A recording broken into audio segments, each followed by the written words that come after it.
Speaking of canvas, audience, building parts, how does all this kind of work together, like in the writing process, and like from writing to band?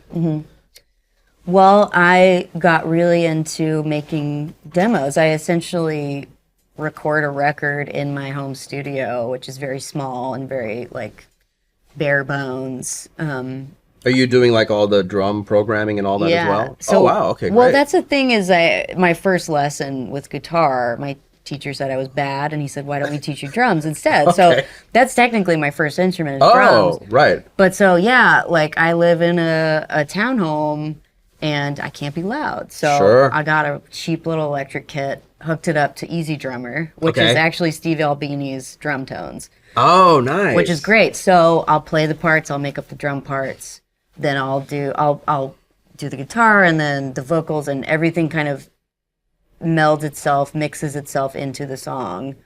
And then I'll take those demos to my band and say, can you guys learn this? And sometimes, okay. yeah, so sometimes, they'll be like, hey, like this part is a little busy. What do you think about this? And I'm like, that's awesome, or I missed that. So they're very, very good musicians in the way that they understand the leader of the band and the writer of the song has the vision. Yes. You got to complement that vision. Yes. And that's what's going to get you rehired, to be honest with you. If you're a side person, like that's what's going to... Yeah. It's about the long game. You got to really focus on, all right, how do I benefit the song that this person wrote? Instead of, well, you should do this, or you should do this, or I want to take my solo. It's not about you. It's not even about me. It's about the song. You're absolutely right. And I think that makes the difference between, like you said, who gets hired and who gets rehired. Yep. It's one thing to play. So it's interesting. It's really cool that you let your band, interact like that. Because I'm firm a believer on like, okay, here's the demo. I'm not saying that it needs to be written in stone like this, but if you can bring something else to the table, that is in the same mindset, right? Complementing the song, like you were saying, I'm all for it. Like that totally makes sense, because it's almost like a physical thing versus like a listening thing. Like, sometimes you want to get something out and it's like, well, let me hear that back, because like maybe that part really didn't need to be there, but I physically felt like it needed to. Right. But then like having to hear it. It's so important to find the right band and the right people around you, because the ones who are the right people they understand that this is your project if you're a solo artist, and they want to lift you up, and like that it takes a really special person to do that. And I found that in my band, which is really rare and exciting. But it's playing with other band members is trial and error too, just like pedals. Sure. If you don't vibe with somebody, be straight up and say, I think maybe we should, not play together. Or if you really like playing with somebody, make it known. Tell them that they are valued by you. No, I think, and it doesn't hurt to have a good hang.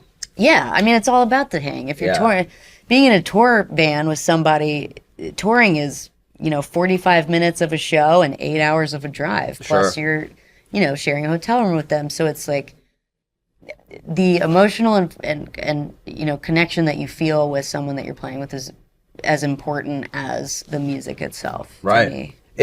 And like you said, if you've got the vision, you've got the home studio, it doesn't matter how good the equipment is, as long as you can get the ideas down and they're organized, that's what really matters. Mm-hmm. I think a lot of time we get hung up too on like, I know myself, like I'll be like, man, I want to record this stuff at home, but like I don't have this preamp or I don't have this microphone. It's like, well, at the end of the day, the idea had to come out. Mm-hmm. And it needs to be out there, otherwise the idea doesn't exist. So it's like, let's just get it together. And it is a lot easier to be able to show a band a full finished, or not full finished, but like, here's the idea, let's run it. Yeah. I'll notice a lot of things will come out in rehearsal. Right.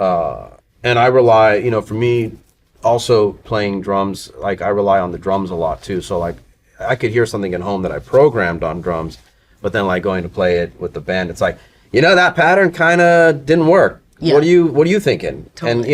And if it's a drummer with a good ear, they'll be like, yeah, let's just keep it simple. Mm-hmm. Yeah. I'll tend to overcomplicate, of course, and it's Me too.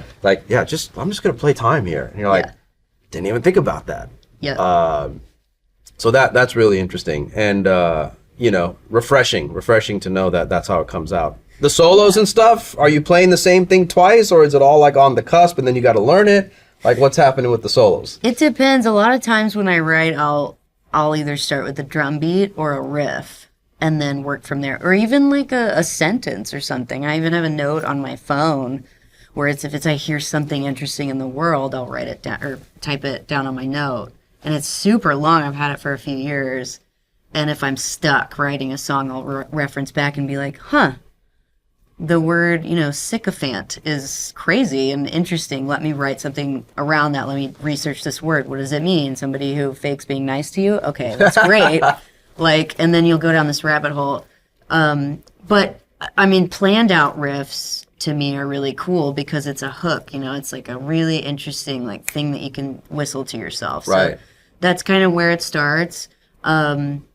Sometimes a song will start with a drum beat on toms or whatever, but something that I think is interesting is, for me, songs come out very gradually. It's rare that a full song is finished right there because I have to think of all the parts and I have to figure out what complements each instrument, what allows each instrument to sing itself. So essentially, I'm trying to mix in my head and write. So it's all very it's all there. Sure. But yeah, I mean, I think writing is something that takes practice.